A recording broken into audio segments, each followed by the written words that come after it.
Do you have any question about this conversion? Okay, so I'm going to put it down. I'm going to put my rate here, 322. Again, you're going to do it yours. And let's just use 322 times 10 to negative 5. Okay.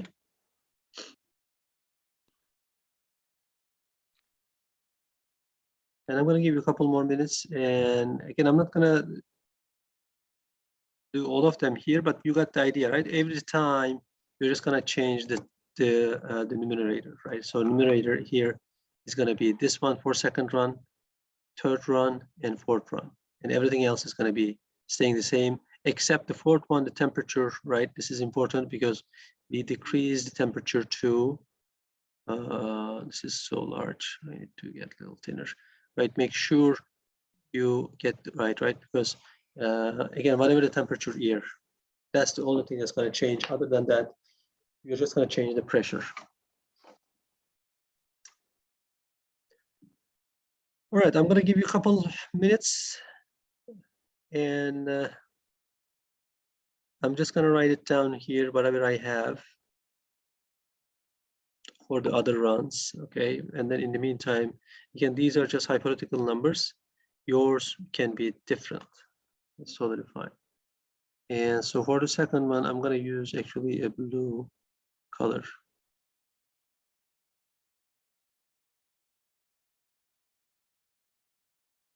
Where's my whiteboard? Okay.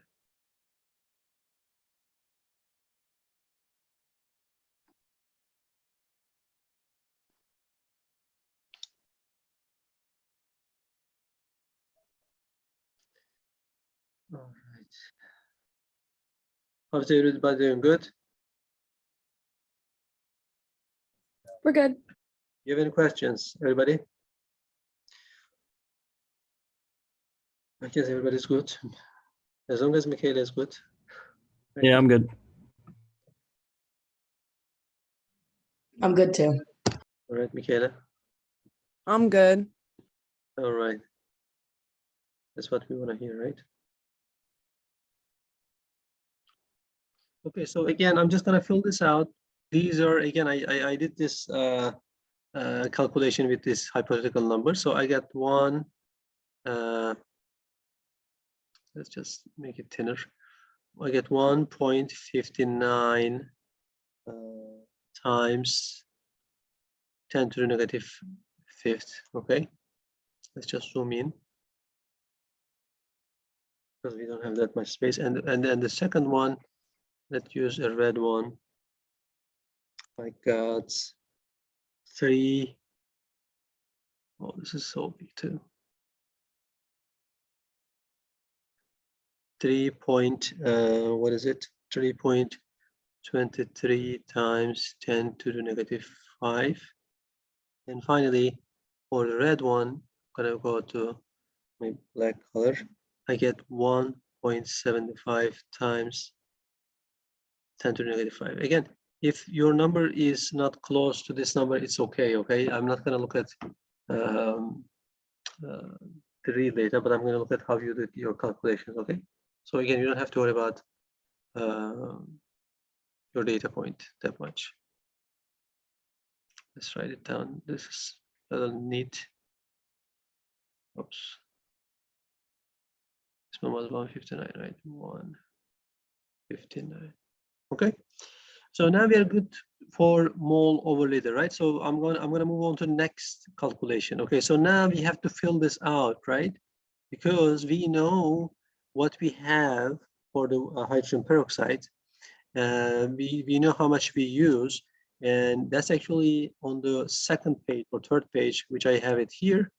But we did some mixing, okay? So because you did mixing, the concentration of each one is gonna change, right? We did dilution, in other words, right? So these are the runs that we did, as you can see.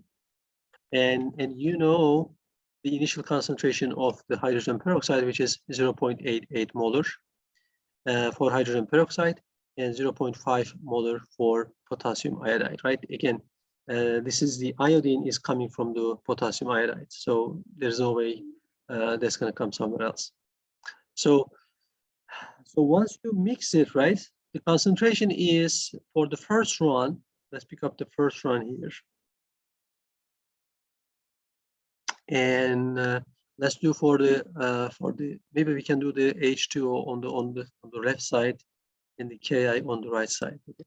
So this is going to be my H2O hydrogen peroxide concentration, and this will be my Ki concentration, right? So initial concentration was 0.88 molar, right? But again, you used how much? You used 10 milliliters, right? Times 10 divided by, and again, we diluted to, what is the total volume? 10 plus 5 is 15, 45 is, right? The total volume is not changing. Let's write it down here. The total is always 60 milliliters. Right, again, if you take 10 milliliter of hydrogen peroxide, if you think about the moles, right, the moles is always equal to molarity times liter, right? And so the moles doesn't change. However, now whenever you mix everything up, the liter change, right? So we need to actually do this dilution factor, right? We call this a dilution factor, and how much we diluted? We diluted by 60. So this is going to give you the new molarity for the first run. Does this make sense? And again, I will call this a dilution factor, right? This is my, let's write it down here. Dilution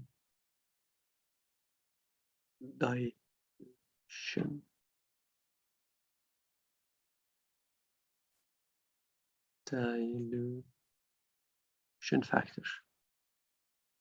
Okay, so if you do this run for the first one, you're going to get the concentration. Let's do that.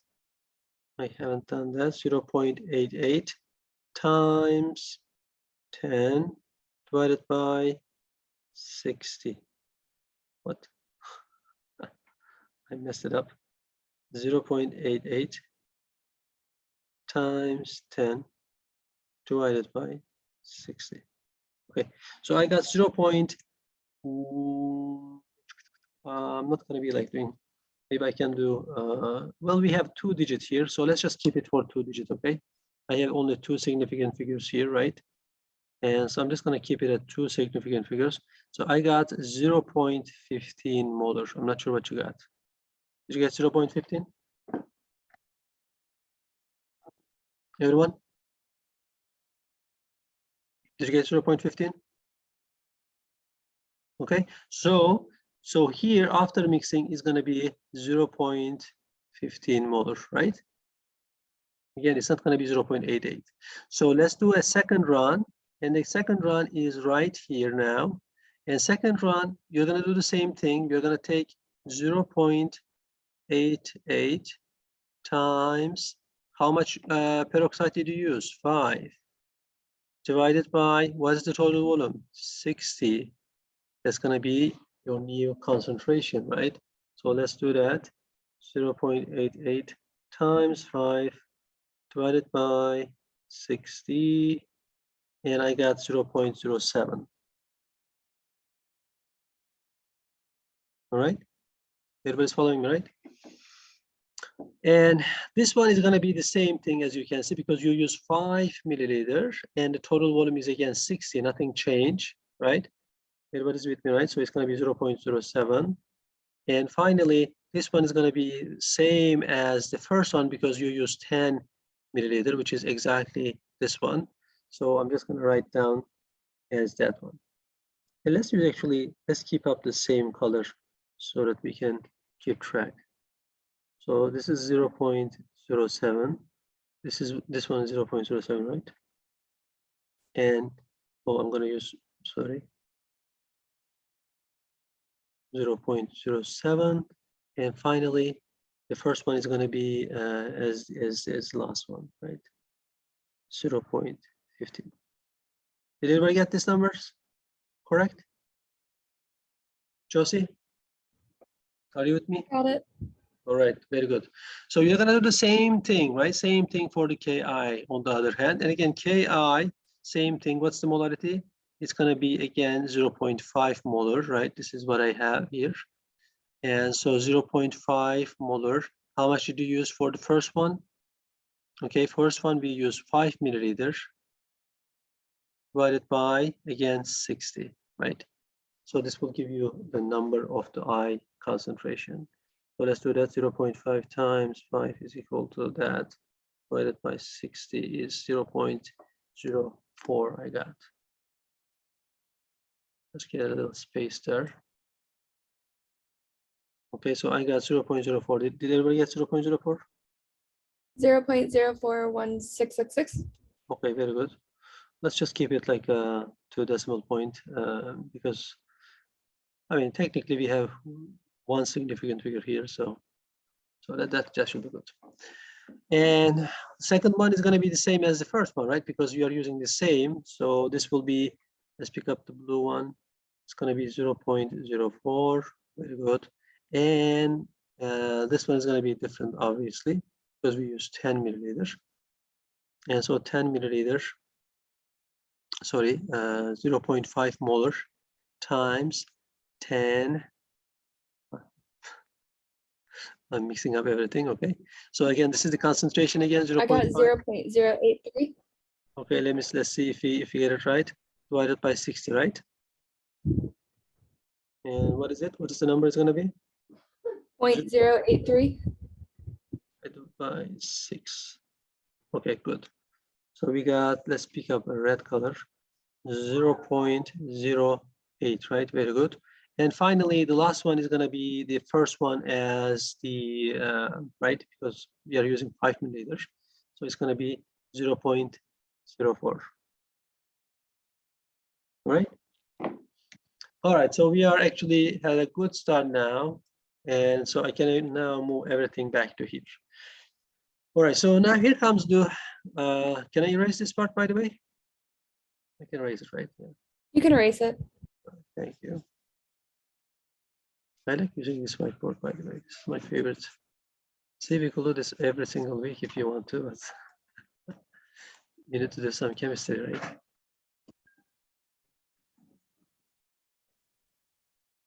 This comes nice even with organic chemistry because that's all we are doing. We're drawing chemicals.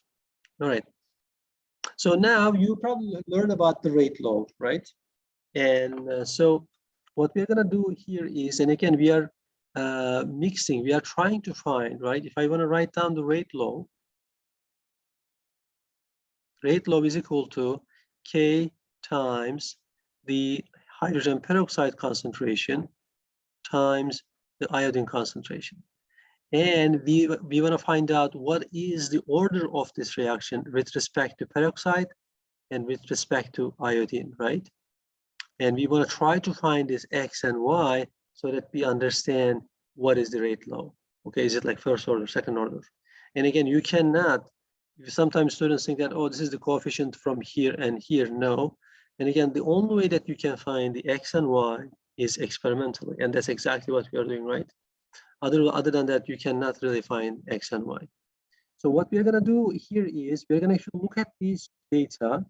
And as you can see, if you take the first one, let's take up the first data point and the second data point, and we're going to write it down on top of one another, okay?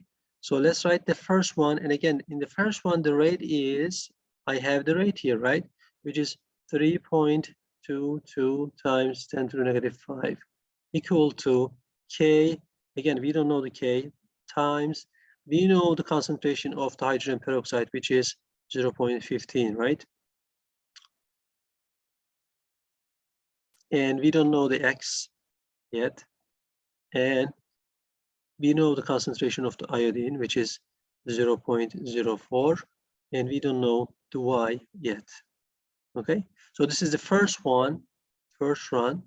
And now I'm going to write the second one right below underneath the first one. And again, the rate is still 159 times 10 to the negative 5 K. And the concentration of the hydrogen peroxide is 0.07.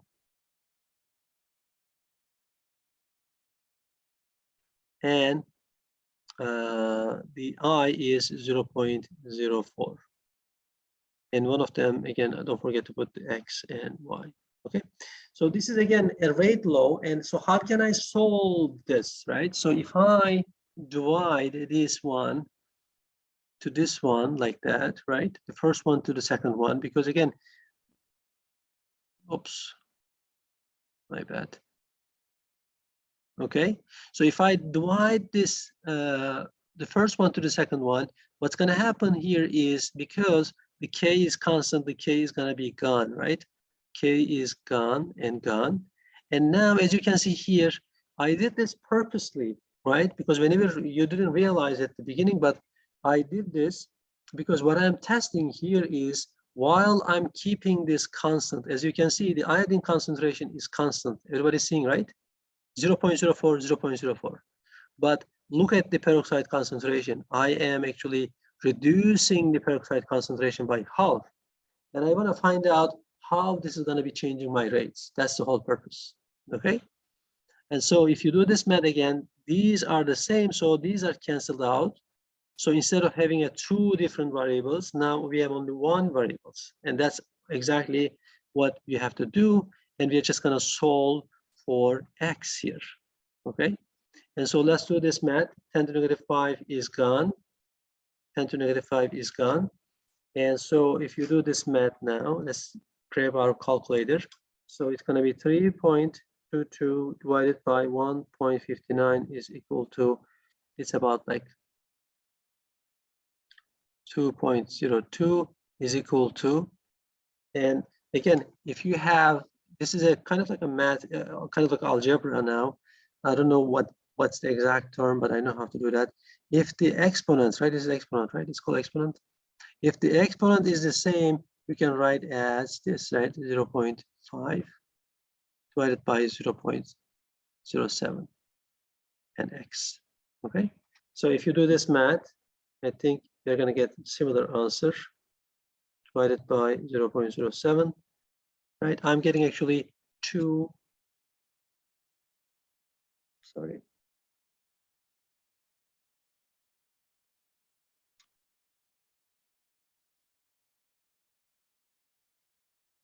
$2.02. I'm just dividing 0.15 to 0.07. Okay, so it's 2.14 or so.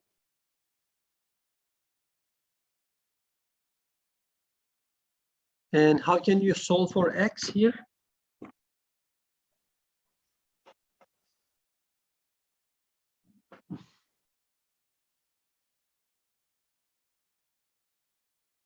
Anyone, how can you solve the X? Do you know how to solve the X here?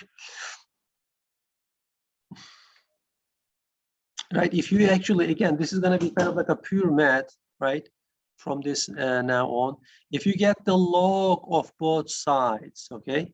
So now I have 2.02 is equal to 2.14x. X is actually, I can tell that it's like close to 1, right? Almost close to 1. But more technically, if you want to solve this problem, you have to get the log on both sides, okay? And you apply the log on both sides, basically, let's say. Okay, so if you apply the log, then it's going to be like that, 0.2 log 2.14. And whenever you have a log with the exponents, the X is going to actually come down to here, right? If you have an X is going to come down here as a coefficient. So X is going to be like that. Make sense? So X is going to be equal to basically log of 2.02 divided by log of 2.14. Okay, that's going to be your X value. All right. I'm not sure again if you done such experiments or such calculation in the lecture, but that's how you can find the log of X. I mean, sorry, the X. Does this make sense, everyone? And so what is the X that I'm going to be getting here? I think it should be like close to 1, but let's just do it for the sake. 2.02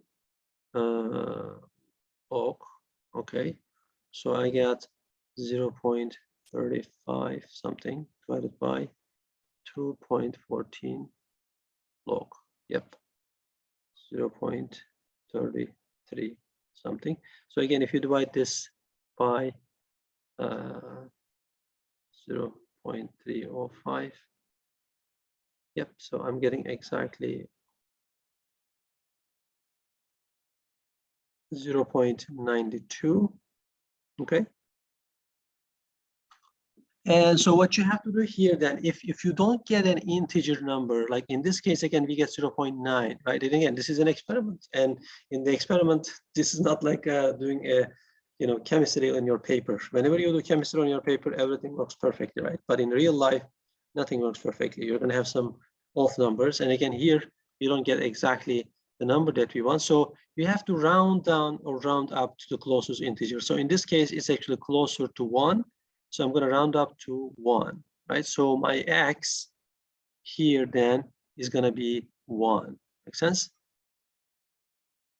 So what is this telling you here then is, with respect to hydrogen peroxide, right, the x is going to be 1. So it's a first order reaction, right? So if you increase the concentration of the hydrogen peroxide twice, the rate of the reaction is going to go twice, right? This is again affecting the rate basically.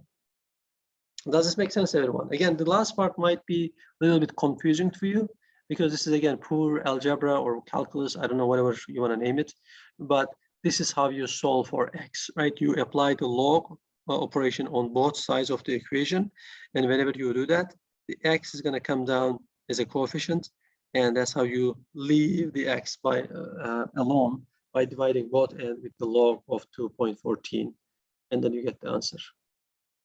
Does this make sense, Brianna? It makes sense. Yeah. Isabella, Michaela, Selma, Vanessa, Lena, Laura, Daisy, everyone? Yeah, makes sense. All right, good. That's what I want to hear. Okay, so let me ask you this question then. And I'm kind of like making it this little lecture and not a lab anymore, right? Because we are doing pure calculations. Okay, so now why did I choose 1 and 2 here is because, as you can see, if you choose 1 and 3, like if you double down 1 and double up second one, you have 2 different variables, right? You don't want to be able to cancel out the reactions. Make sense?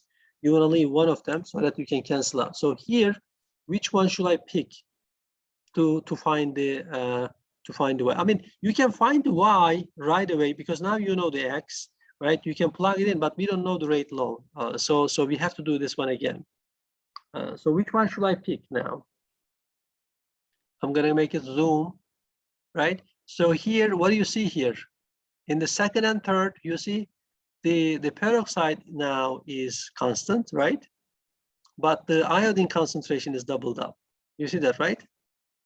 So I can now pick up these 2, as you can see, right? In order to find the y. Oops. Does this make sense, everyone? In the first one, again, I pick up these 2, 1 and 2, right? Or maybe I can like write it like that. And in the second one, I'm gonna pick up actually now second and third one. And again, the reason is because they have the same concentration of the peroxide, but I doubled up the concentration of iodine. Okay, so you're gonna do the same thing as I did for the first one. Does this make sense? Again, with your data points, obviously. Mine is different than yours. Okay, so let's do this again. So I'm gonna pick up the second. And again, you're gonna write down whatever you see here, 1.59 times 10 to the negative 5th is equal to K times the concentration is 0.07. And we don't know the x. Let's write down the x and y at the end. And 0.04. This is my second one. And the third one is 3.23 times 10 to the negative 5th over K times 0.07 times the concentration now 0.08. And again, I want to find out x and y here, right? X and Y here. So all you have to do is, again, do the same thing. You just have to divide them up. And now if you divide them up, the K is gone, 10 to negative 5 is gone. And as you can see here, what I did was I actually keep the peroxide concentration constant here. And so this thing also gone, right? The X is gone. On top, I actually keep the iodine concentration constant, as you can see, right? So now all you have to do is just do the same thing that I did. And now I have to erase this part. Or maybe I can write it down on the bottom, then I can erase this. All right, so let's do this math. Again, this is a kind of like a long math, but not so bad. So 159 divided by 3.23 is equal to, I got 0.49 is equal to, now, again, you have the same exponent, right? I can write this down as 0.04 divided by 0.08 y, right? So this is going to be equal to what? 0.04 divided by 0.08 is 0. Well, not bad, right? 0.5 y. And again, how you can solve the y? You're going to again do the same thing. You're going to apply the log on both ends. So log of 0.49 is equal to log of 0.5, and the exponent is going to be y. But this is the beauty of the log, operation log. Now you can write this as like that, okay? And all you have to do is divide both ends by log 0.5 so that you can leave the y alone, because y likes to hang out by itself, right? He doesn't like anyone else. Boom, boom. And as you can see, you can easily find the y, okay?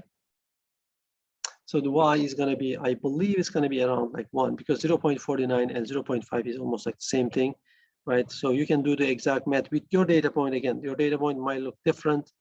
0.49 log is, sorry, 0.49. Yeah, I get negative 0.3 divided by, yeah, it's exactly 1 actually, almost like 1. So we get 1. So does this make sense, everyone? So now, as you can see, the y also, I found that the y is going to be equal to 1, right? So by simply, again, by experimentally only, I was able to find my rate log here. So in true statement, right? X is y is 1. So X is going to be 1. I can, oops, let's go back. Maybe we can just keep it here as it is, and then maybe we can do the next question. Okay? Does this make sense, everyone? I'm going to erase some of it, because we need more space. It makes sense. Second and third questions. Isabella, Michaela, Selma, everybody's good? Vanessa, Dina, Sam, Fantastic. Yeah, I'm good. good? All right.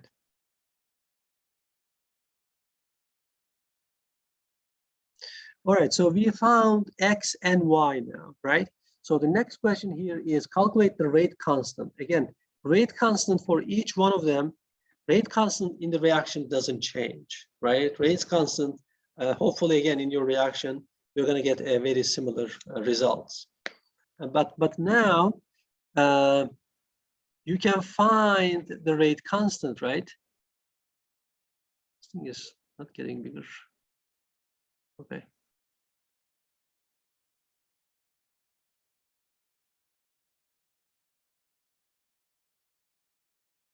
Okay, so for rate constant, now we found X and Y. You can just, again, for every single one of them, you have to apply the rate, right? So you know that the rate is 3.22. Again, I'm just doing for the first one, times 10 to the negative 5 is equal to, we don't know the rate law, I mean, sorry, rate constant. And now I know my concentration, And I know also my X and Y. Before I didn't know because I wasn't able to find the K, right, without the X and Y. But now we know that X is 1, so I can put it there, and times the iodine concentration, which is 0.04. And what's the Y? It is 1. And so you just have to find for K. Make sense?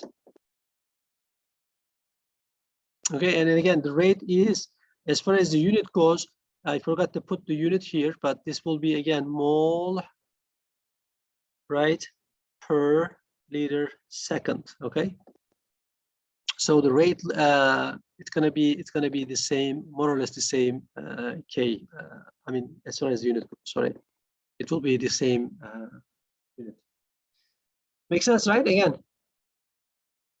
it will not be the same unit, sorry, because again, this is molarity, right? So this is molarity technically, 0.15. This is mole over liter per mole over liter, and this is mole over liter. So one of them is going to be canceled out, actually, and so you're going to get this one.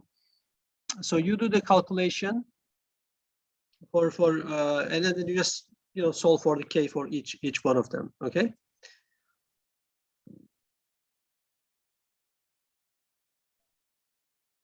All right. And again, if you pay attention to the units, then you're going to be getting, actually, as you can see here now, we cancel mole liter here, but now you have mole over liter here, so it's going to be liter per mole, and then you're going to leave the second there. It's going to be like that, something like that. Okay. Liter over mole second. Because again, I forgot to add the molarities unit, which is mole over liter, and this is mole over liter. And so one of them is going to cancel out, and the other one is going to leave, and you're trying to leave the K, and you get the idea, right?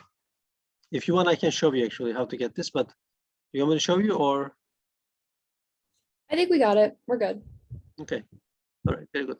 So now you have to do for every single one of them, right? You have to do for K for this one. And now this is the beauty of X and Y. You know what's the X and Y. You can do the same thing here, here, here, here. And ideally, again, you shouldn't be getting like a very different K values, right? It should be very close to each other, except the last one, because the last one is the K, right? The constant can only change with the temperature. And because we are changing the temperature on the last one, now you're going to get a different K value. Again, normally we're not going to get the perfect value, okay? As close as it gets, it should be good. Don't worry about it if you're getting like 2 different values. Okay, so now I'm going to ask you this question. Let's think about it, okay? And we're going to do this kind of question, not this kind of question, but similar question in organic chemistry. So let's think about this now. I know my rate law here, right?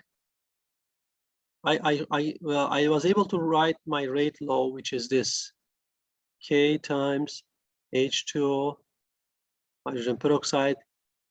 And again, there is 1 here, but I don't need to write the 1, but you get the idea. Okay, so this is the reaction, right? And they are proposing this reaction mechanism. They are saying that the following mechanism has been proposed for this reaction, meaning that in organic chemistry, we are going to be actually making the mechanism for almost everything, basically almost all the reactions. And so the reaction is not going to just take place in one step. Okay, sometimes it's going to take in different steps. Like if I show you like potential diagram, right? Again, I don't want to like dive into too much of the lecture, but let's say you started from here, right? And then you are going to be ending up, this is my first step, let's say, this is my intermediate, and then you're going to be going here. Okay, let's say this is your product, right? This is your, let's say this is your H2O2, and you are mixing with iodine.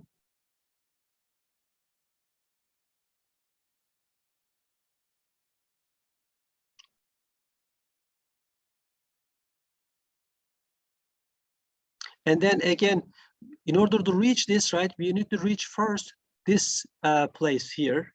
right? We need to climb this up, and we are reaching here, as you can see, which is right here. I'm producing iodate minus plus water.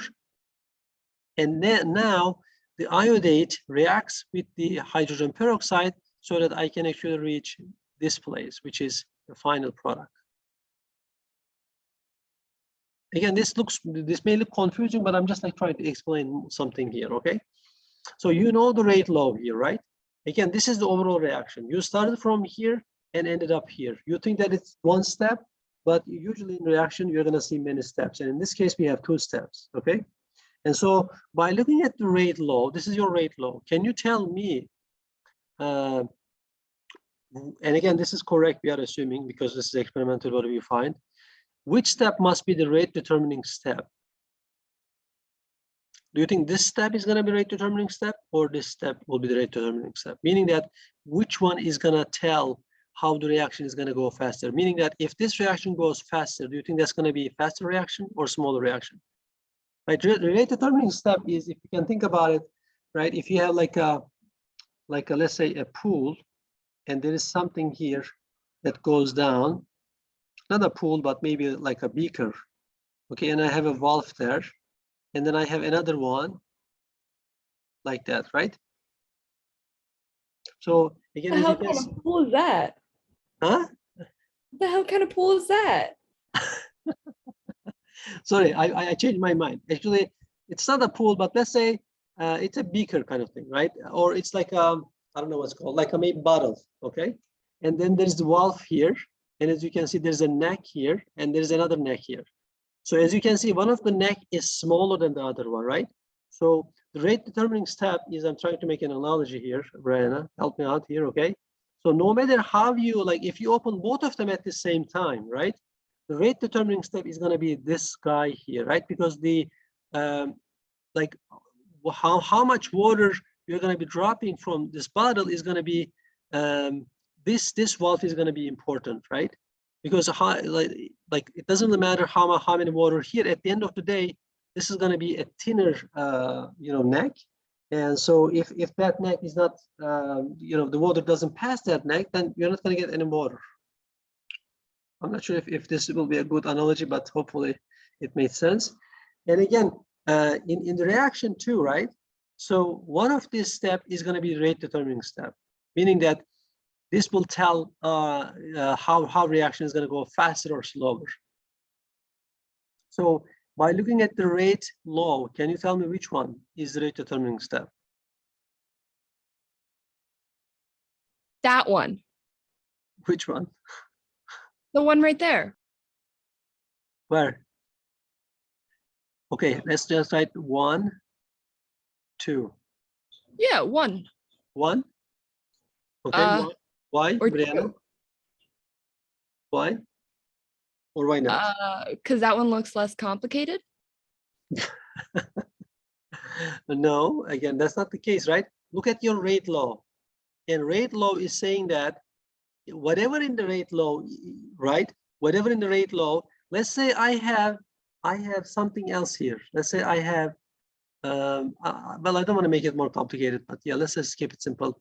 Again, rate law is saying that the hydrogen peroxide is in the rate law and iodine is in the rate law, right? Right?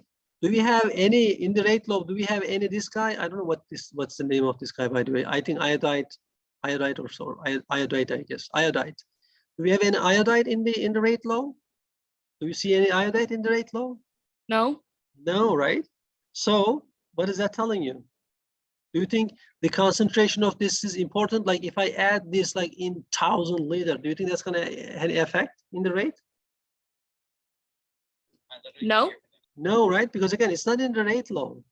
He's not in the rate law, meaning that he is not determining what's really happening in the reaction. He doesn't have power. Make sense? So therefore, the first reaction is going to be the rate determining law, because both of the reactants are in the rate law equation, right? Right? So if you change one of the concentration, it's going to change. But as you can see, the iodide, this guy is not in the rate law. Not in the rate law.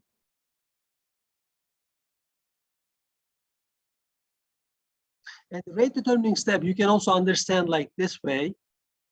We talk about the activation energy, right? So in order to get from this to this, I need to climb this hill first. And as you can see, climbing this hill requires much more activation energy. Which one is easy to climb? This one or this one? Imagine you are a jogger or walker or climber. Which one do you think is going to be easy to climb? The first one or the second one? Anyone? Obviously, the first one is going to be difficult, right? So therefore, like, it's not going to be like once you get here, right? It's like once you actually, let's say you have one molecule here, and then you climb there, and then you get it here.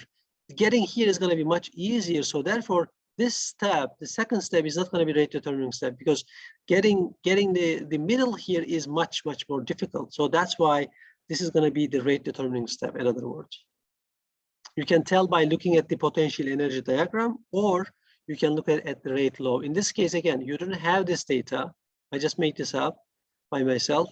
You have the rate law, but by looking at the rate law, you can actually tell which reaction is, which one is the rate determining step. Does this make sense, anyone? Did I confuse you guys? Are you No, it confused? makes sense. Makes sense? Michaela, Yeah, Sam, Selma? Yeah, it makes sense. Yeah, good. David, Vanessa, everybody's good? Yeah, I'm good. Okay, I can see everyone's name, but yeah. All right, very good, very good. Any questions? Okay, so I think we are good, and let's do the final one.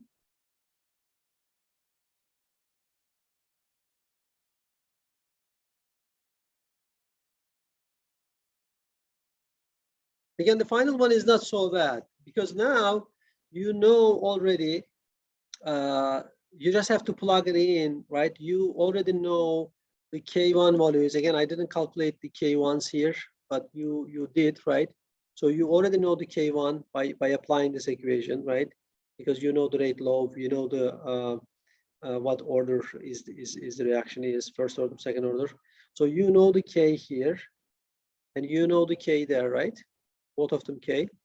And all you have to do is just plug it in here and solve for the activation energy. Okay, not going to be so bad, I guess. Again, I didn't do the K for my rate constant, but let's just, for the sake of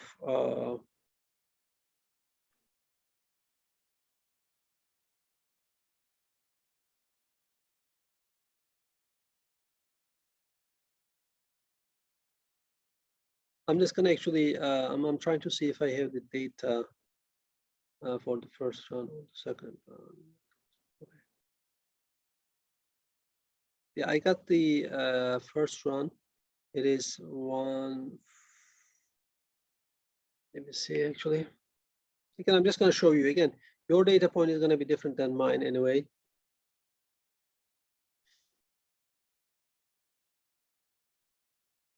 So I got actually here, I'm just going to write it down. I have 5.29 times 10 to the negative 3, first one.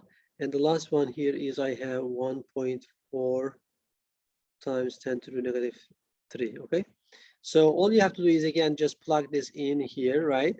So ln, the natural log of which is K1 is, again, 5.29 times 10 to the negative 3 divided by 140 times 10 to the negative 3 equal to activation energy. We are trying to solve for activation energy divided by R, and R was, I have it on the top, which was 8.31, or we can just round up to 8.32 maybe. And what else? What else I'm missing? Sorry.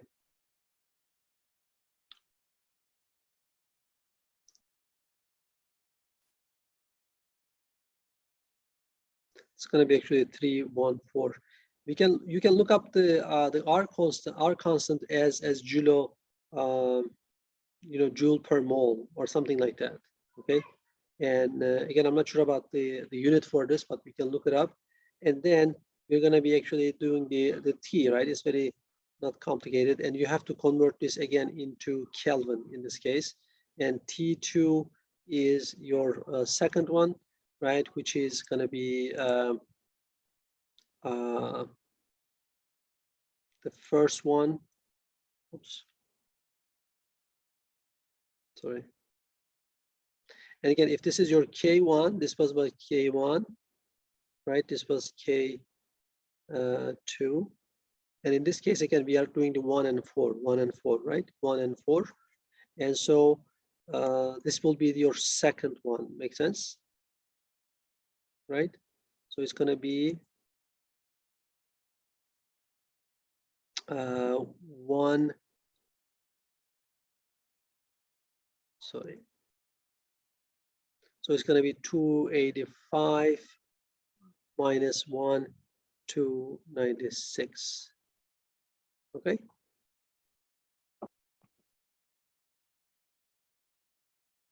Because again, this one was lower temperature, right? We did the lower temperature. Again, this can be 285 or 286 for you, whatever the temperature that you recorded, okay? And the second one was the room temperature that we have. Are we good? Is that everything? Are we done?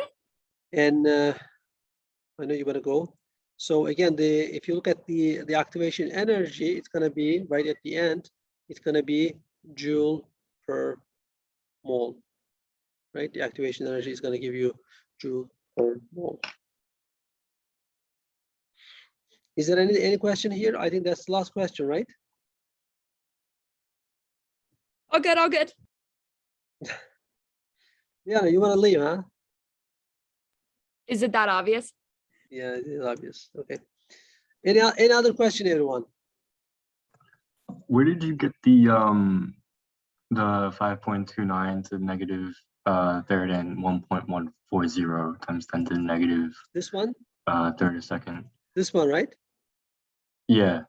Yeah, this is again, this is the K constant, right? Again, I didn't actually finish this equation here, but if you solve for the K here, you're going to be finding the K rate constant for the first one, right, David? All right. Is Okay, it just and then the first and last experiment? yeah, and then yeah, you have to actually do for all of them, but again, I didn't do all of them. But all you have to do is again just change the for each one, we are changing the rate, right? This thing is going to change whatever the rate here, and the concentration is going to change, and then you're going to solve for K for every single one of them. And then you're going to have 4 different Ks. But again, these Ks for the first one and second one and third one is going to be very close, and the last one is going to be different, because we said that the rate constant doesn't change if you don't change the temperature. Rate constant is a constant by definition. And again, this is where I get it. These are going to be the K constant that you're going to have from your results here. Make sense? Yeah, thanks. Mm-hmm. Any other questions, everyone?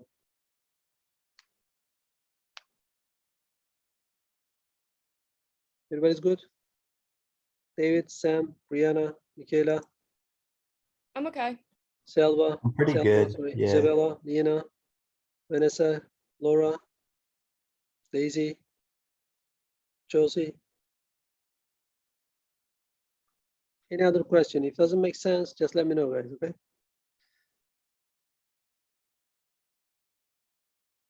Okay, so I think that's it then. I mean, I don't have any other questions here on the calculations.